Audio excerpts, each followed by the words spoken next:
इससे आसान कोई पढ़ाई नहीं, यदि है तो किसी ने अभी तक बताई नहीं। आज हम आप लोगों को वर्ण के एक विशेष भेद पर चर्चा करने जा रहे हैं।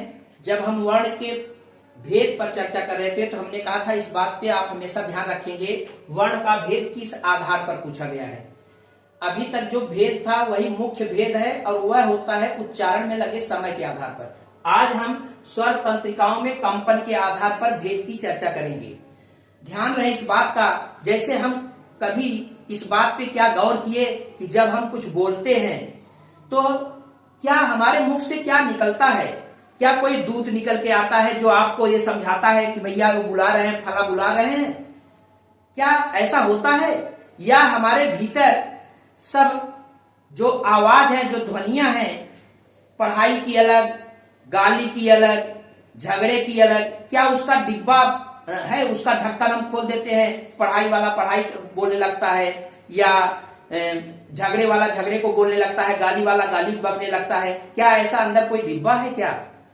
तो हम इस पर जब गंभीर होते हैं तो एक चीज बड़ी स्पष्ट रूप से निकल के आती है कि जो ये ध्वनियां हैं जो हमारे मुख से उच्चरित होती हैं, ये निश्चित तौर पर जो ध्वनि यंत्र होते हैं, जैसे गला, जीभ, कंठ, जिह्वा, होंठ, इन सब से मुख से निकली हुई हवाएं टकराती हैं।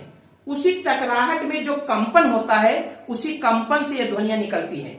उसी कंपन को हम स्वर तंत्रिकाओं के कंपन कहते हैं। इसी के आधार पर इसके दो भेद होते हैं, एक होता है सघोष वर्ण और एक होता है अघोष वर्ण।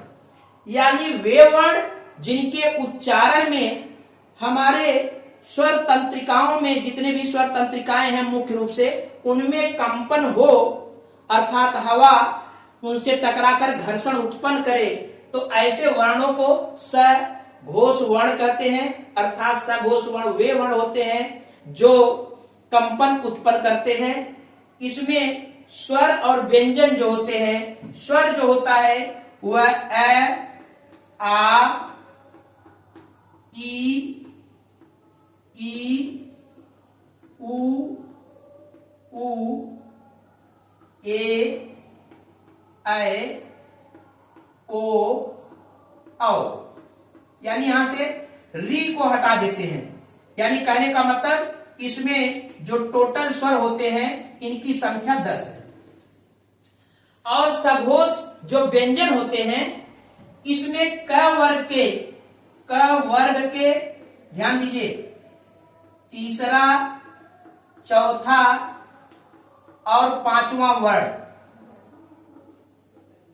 यानी कहने का मतलब ग, घ, अंग। च वर्ग का तीसरा, चौथा और पांचवा वर्ण। इसी तरह से ट वर्ण का तीसरा, चौथा और पांचवा वर्ण। इसी तरह से त वर्ग का और इसी तरह से प वर्ग का। अगर हम देखें तो इनकी संख्या टोटल तीसरे, चौथे और पांचवें इन वर्गों के ये वर्णों की संख्या जो हो जाएगी वो 15 हो जाएगी। ध्यान दीजिए, एक 3 इसके, 3 इसके, सबके 3 3, ये 15 हो जाएंगे। और ट में 2 वर्ण और शामिल करेंगे, ढ और अड़, यानी कुल मिलाकर के ये 2 और शामिल हो गए, तो टोटल ये 17 संख्या हो गई। इसमें जो अंतस्थ व्यंजन है, अंतस्थ व्यंजन जैसा कि हमने इसके पहले बताया है, य, र, ल, व, ये अंतस्थ व्यंजन कहलाते हैं। इनको इसमें और शामिल किया गया है, यानी इनकी संख्या 4 और बढ़ जाएगी, तो 21 हो गए।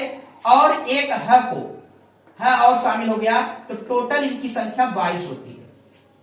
तो इसका मतलब सघोष वर्ण में ध्यान देने वाली बात यह है कि 10 स्वर होते हैं और 22 व्यंजन होते हैं। इन व्यंजनों में क वर्ग के तीसरे, चौथे और पांचवें वर्ण, इसी तरह से च वर्ग के तीसरे, चौथे, पांचवें, ट वर्ग के और अंतस्थ व्यंजन जितने हैं ह सहित।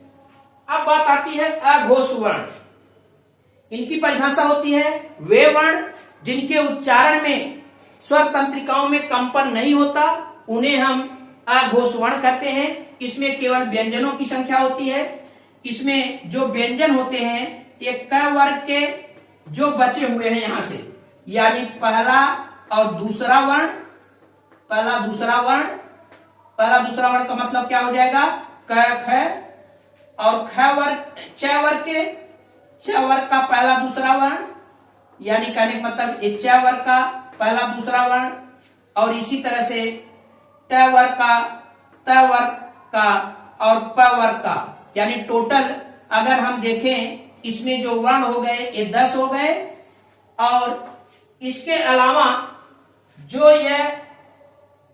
यह स ख स 3 ठो इसमें बचा हुआ है, जो उसमें व्यंजन होते हैं उसका एक पद यहाँ पे लिखा गया है, एक वर्ण लिखा गया है, बाकी 3 बचे हुए हैं स ख स, यानी 3 ये और शामिल हो गए। तो कहने का मतलब ये हो गया ये 10 और ये 3 13, इनकी टोटल संख्या जो होती है व्यंजनों की ये 13 होती है।